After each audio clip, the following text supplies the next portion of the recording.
गडिंग्लज चंदगड राज्यमार्गावरील भडगाव पुलाचं काम सुरू आहे। त्या भडगाव पुलावर आपण आहोत। गडिंग्लज शहरासह तालुक्यात पावसाने गेल्या 2 दिवसात मोठ्या प्रमाणात हजेरी लावलेली आहे। त्याच पद्धतीने जर आपण गडिंग्लज चंदगड राज्यमार्गावरील भडगाव पुलाचं काम चालू आहे त्याची सद्यस्थिती काय आहे हे जाणण्यासाठी आपण आलेलो आहोत। गडिंग्लज चंदगडसह जर कोकण भागात बघायला गेले तर पावसाने मोठ्या प्रमाणात हजेरी लावले। कोकणात पडणाऱ्या धुवाधार पावसामुळे हिरण्यकेशी नदीला पाणी वाढत आहे। आपण पाहू शकतो ही हिरण्यकेशी नदी सध्या दुथडी भरून वाहत आहे।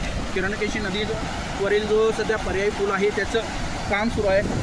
पर्यायी त्याच पद्धतीने जर पर्यायी रस्ता जर प्रशासनाने उपलब्ध करून दिलेला आहे तो रस्ता सुद्धा काम हा पर्यायी रस्ता सध्या मोठ्या प्रमाणात निसरड झालेली आहे। आपण पाहू शकतो की निसरड कशा पद्धतीने कॅमेरामन तिकडे आपण निसरड मोठ्या प्रमाणात गाड्या स्लिप होण्याचं प्रमाण इथं वाढलेलं आहे। त्यामुळे एखादा मोठा अपघात इथे घडू शकतो। प्रशासनाने इथे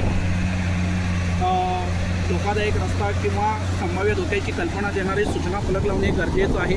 जर हा पर्यायी रस्ता जर खचून गेला आणि जर हा जो मूळ पूल आहे त्याचं बांधकाम जर वेळेत पूर्ण नाही झालं तर नागरिकांना इथे मोठ्या प्रमाणात त्रास होऊ शकतो।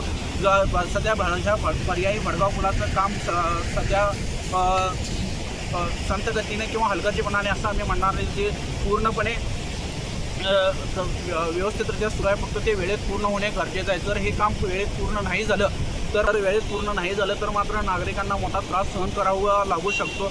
तसेच नागरिकांना जर पर्यायी रस्ता जर उपलब्ध करून द्यायचा म्हटलं तर गजरगाव किंवा जरळी बंदरामार्गे नागरिकांना मोठा फेरफटका मारावा लागू शकतो। याचा आर्थिक ताण नागरिकांच्या खिशावर येऊ शकतो।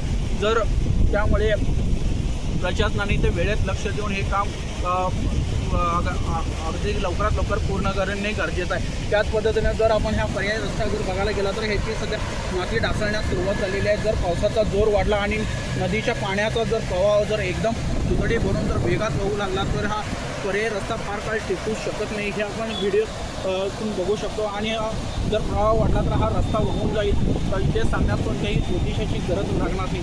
त्यामुळे ह्या पर्यायी रस्त्यावर सुद्धा काहीतरी मार्ग काढणे गरजेचं आहे आणि वेळेत हा भडगाव पूल पूर्ण करून नागरिकांची सोय करणं गरजेचं आहे। सत्यवार्ता न्यूजसाठी कॅमेरामन शौर्य गाताडे यांच्यासह धनंजय शेट्टी, गडिंग्लज।